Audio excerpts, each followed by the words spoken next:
I think Rama talked about what's happening broadly in terms of the various aspects of cybersecurity and how things are changing so rapidly. What I thought would be useful today is to talk about three aspects of general management in terms of people, process, and technology. And so, in the 20 minutes that I have, I'll just touch upon some of the important aspects of what's happening and how things are changing when it comes to people, process, and technology. A lot of you are young students here aspiring to get into cyber or AI careers. So I think it's important to understand really how the demand for cybersecurity is changing, and also in terms of how the roles are defining in future as well. So I think the important aspect which is happening is there's a huge demand for trained cybersecurity people, and we don't have that much supply. And that, I think, is creating definitely a big challenge, and also an opportunity for countries like India to really create that capacity which is required to be able to fulfill not just the support which is required for the country, but also for the world. So basically replicating what really happened in the IT services world in terms of how we became the back office for the world in terms of IT and digital transformation. How can we leverage the same thing when it comes to cybersecurity? Now, when you look at it, I think it's also important, especially for the youngsters who are looking at this as a career, as to really what it means to you and how do you really respond to this situation of high demand and not much supply. Clearly, there are a lot of opportunities which are available, but there is sort of an artificial hype which gets created because of this challenge in terms of the difference between the demand and supply, and one needs to be rooted in terms of what really, how you want to add value. And here, the important message that I want to give here is in terms of when you look at working for an organization, you always look at three elements. One is in terms of what you learn. Second part is in terms of what you get. But the third and the most often ignored aspect of the work that you do is in terms of what value you add for the organization.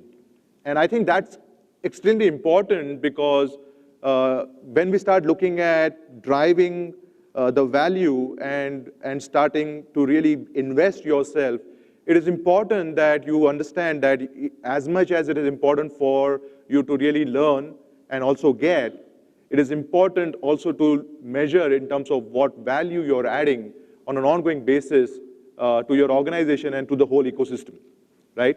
So that's, I think, very critical. And I think when I look at young kids today, I think that is one of the aspects which is missing. And I think it's so important in cyber, especially because of the hyped expectations and also inflated salaries and compensations that are there right now. I think the other aspect of really, taking this opportunity further is in terms of how do you do rapid, learning and training and create that ecosystem and capacity within the country. So the first speaker talked about, the constant learning and learnability and the passion that is required for you to be able to, display that attribute. And I think that's more important than actual learning itself. And I completely agree with that because at the end of the day, when it comes to an area like cybersecurity where there is so much changing, unless you show that curiosity and inquisitiveness to learn, it becomes extremely difficult for you to remain current and start, constantly be able to deliver that value.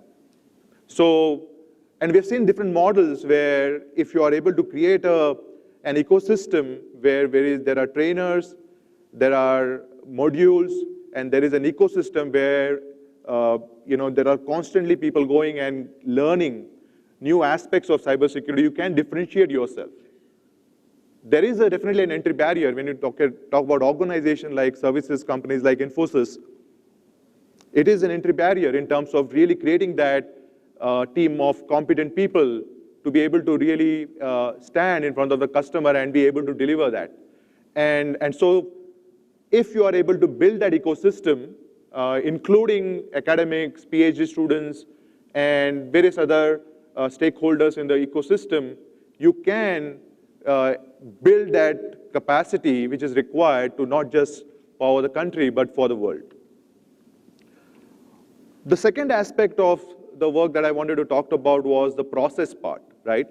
And if you look at in terms of the evolution of cybersecurity itself, and we used to call it information security, and the purists will still call it information security, and you look at ISO 27001, it is heavily bound by the top-down approach in terms of how you look at driving the information security policy, process, standards within your organization. And it's almost like a top-down approach in terms of building that policy and building the processes and then making that understood within the organization and executing that. But I think what's happening is that the dramatic speed at which the threat landscape has changed has really created a pressure point on the whole model of this top-down approach, because you need to be really nimble to be able to respond to what you want to do as far as your safeguarding your organization is concerned. And therefore, models of security operations center, threat hunting, threat intelligence, and a quick response started coming in, which is very ad hoc, which is unstructured, and does not get bogged down or gets stifled if you start following a standard process. And so therefore, there is definitely two worlds which have emerged. One, the top world of policy, framework, procedures, risk management lifecycle, and the bottom world, the technical world, which is nimble and wants to really do things at a fast pace and be able to really resolve the problems without looking at processes and procedures. And so therefore, there is a need to create a balance and get both those two worlds meet. And I think that's really what the industry is currently struggling with. So we have this GRC approach, and then we have this SOC approaches. And unfortunately, we are not yet fully integrated, but we are seeing a lot of progress which is happening in terms of trying to make these two worlds meet so that we are able to finally link the business and the policy objectives to really what's happening in terms of the technical controls on the ground. RTVI, and I talk about RTVI a lot, which is basically risk, threats, vulnerabilities, and incidents. So cybersecurity is all about these four things at the end of the day. At the heart of it, it's all about RTVI, because if you're doing anything else, then you're not doing cybersecurity, right? And so one needs to start converging yourself in terms of really start looking at really how do I find out, how do I create the framework which is able to help me identify the risks, the vulnerabilities, the threats, and the incidents, and then how do I integrate all of this into a very robust and integrated workflow management so that I can able to take all of this to their logical conclusions. And I think cyber is all about that, and it's all about getting there. And so whatever you can do to build automation of processes, and there are a lot of tools which are available now in terms of GRC, RPAs, which can help you to integrate all of this together and get a more meaningful visibility of your RTVI, and also then able to take them to a logical closure. Having said all this, I think the policy part still plays a very important role. And the reason I say policy plays an important role is because a lot of times there is a notion that once you have deployed a particular technology, your problem is solved. So you got a big problem to solve in terms of security management center. You build a SOC, you build a SIM, we build an orchestrator, and your problem is solved. Actually, the problem starts from the time you have a technology, because you need to be intimately involved in building those use cases, in running those technologies to able to deliver that value which is very required. And we are always touching, scratching the surface, because there's so much that can be done in terms of going deep and getting deep visibility of what you want to do, right? So I think policy plays a very important role in not just looking at the broad construct of what the organization policies are about, but what is that policy that you want to set for an antivirus software? What is the policy construct that you have for your firewalls? What is the policy construct that you have for your DLP? How are you maturing it? How are you measuring it? And how is it performing? I think it's very, very important. Just the antivirus policy has around 250 different decisions to be made to be configured for your organization construct. And so the need for you to really understand what your risk posture is, what your appetite is, and accordingly configure that is extremely important. And so policy is also that. So those are some of the elements that I want to talk about when you look at process. Now the last part, which is the technology part, right? And clearly there is a lot of innovation which is happening.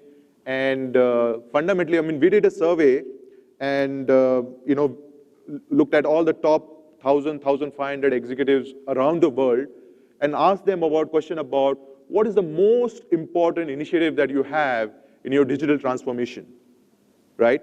And one of the common thread which came out was cybersecurity, right? There were a lot of things related to innovation, implementation of ML, AI, blockchain, and so many other things. And digital clearly is transforming, and even in services, it's growing at a 40–45% growth rate as compared to the traditional IT services.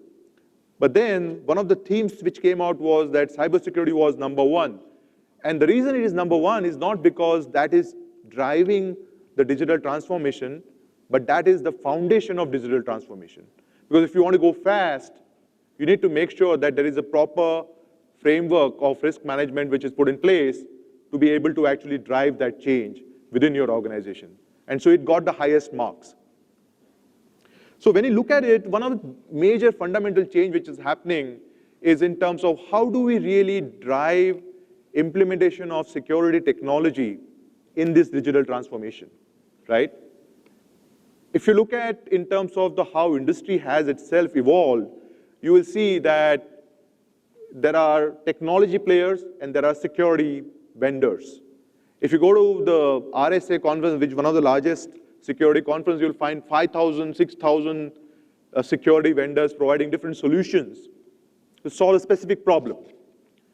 And the reason the industry has evolved that way is because we've been living in a Band-Aid mode. So you have a problem, you go and fix it. You have some other problem, you go and put a Band-Aid somewhere else.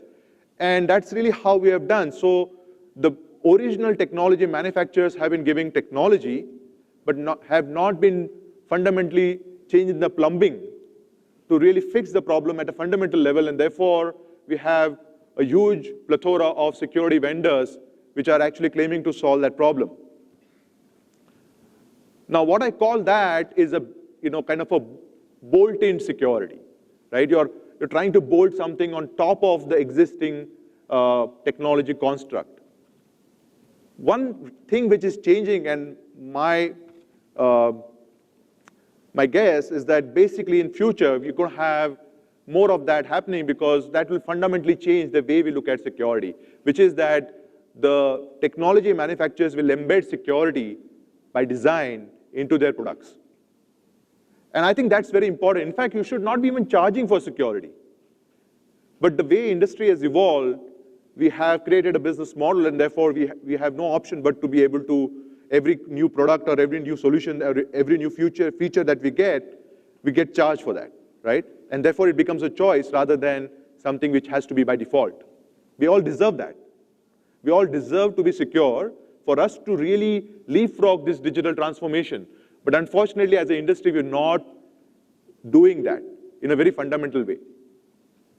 But my prediction is that in future, we will have that happening. And we are seeing now many technology OEMs who are embracing and building security. They're still charging for it, but they're building it closer to the kernel and closer to the heart of the technology. And I think that's a great thing, right? So you don't have to have a choice. And I think at some stage, we don't need to even discriminate and say that, you buy this and then, you buy something more for security. It has to come bundled with that. The next thing which is happening is in terms of looking at how the technology has evolved and we started looking beyond how we look at incidents. So I talked about RTVI and we talked about threats and vulnerabilities and incidents. So we've been hunting for vulnerabilities for sure, right? We have penetration testing, we keep scanning, and we keep identifying loads and loads of vulnerabilities. In fact, the world so far has been such that, again, we have a demand-supply issue where we have lots and lots of vulnerabilities and we don't have that many people or the resources to be able to fix that. But then coming back to the issue of threats and incidents, so far the technologies were configured such that you have getting all the logs and all the context coming from various different systems, whether it is a security system or whether it is a technology. You collect all that information, then you correlate, you do analysis, you do analytics, and then get insights or incidents which you take and then you do some remediation on those. Well, I think we are flipping this exactly opposite now, which is basically saying that I don't want to be told about what that incident is. I will actually go and hunt for the threats in my landscape. And that creates a completely different paradigm in terms of saying that I want solutions and tools on my analyst dashboard which will enable and empower my analyst to go and search what is the bad which is happening on my environment in a very unstructured way, and hunt and search and receive that and take that as a threat and do a remediation of that. And so we are seeing now that as much as you have a need for a proper lifecycle management for incidents, there is a need for proper lifecycle management of threats, which are mostly hunted by your teams, rather than something which we allow the system to identify and discover and let you know. The last thing which I wanted to talk about was the notion of open standards and the need for us to have open standards within our industry. We still have solutions which are siloed, which are proprietary, and they don't talk to each other. And so therefore, guess what? What happens?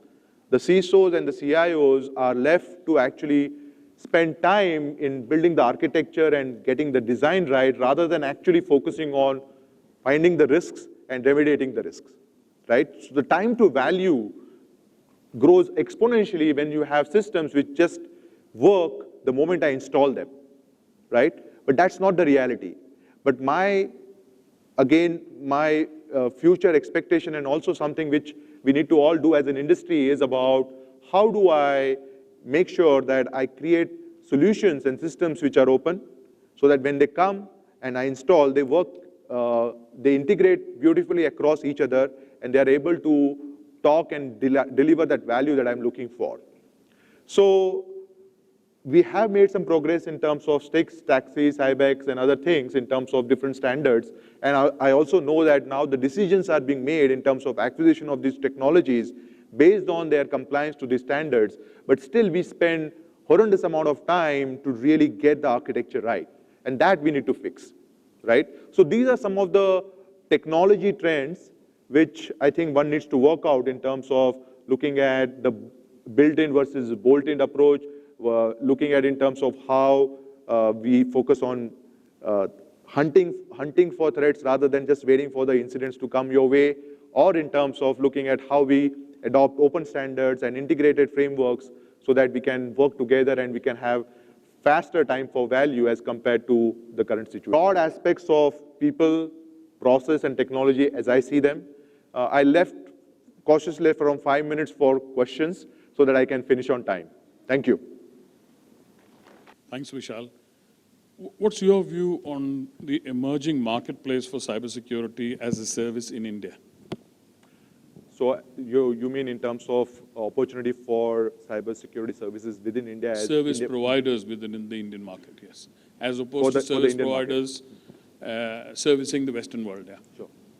So if you look at it in terms of the large IT services companies, predominantly they've been focusing heavily on global markets, and that's largely because of the way the market has been in terms of the rates and how the value is generated, and also the demand.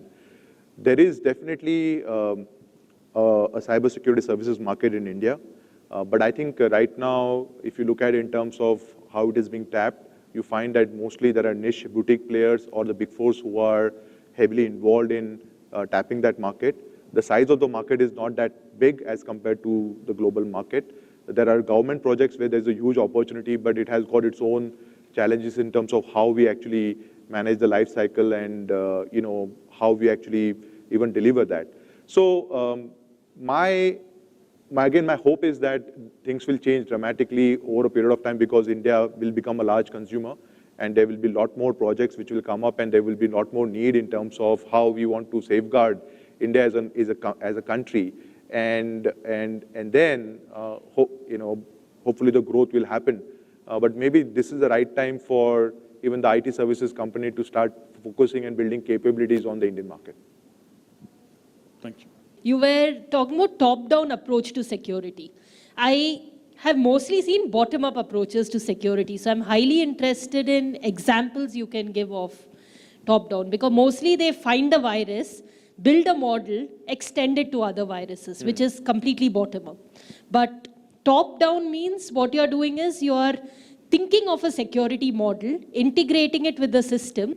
And in the stack at each level, what kind of products are, especially because you're mentioning about a workflow into which you want to integrate both the top-down and the bottom-up approach. So what, in your perspective, should a full stack comprise of? So first, a whole day for me to explain, but at a very broad level, you can, so I think, see, there are different constructs, right? If you look at it in terms of building a security stack, there is something called for infrastructure security. There is something which is looking at in terms of your basic SIM, but SIM can be both in terms of threshold-based or anomaly-based. And then, we have orchestrators and automations. And then you have threat intel and threat hunting platforms, which are evolving now, right?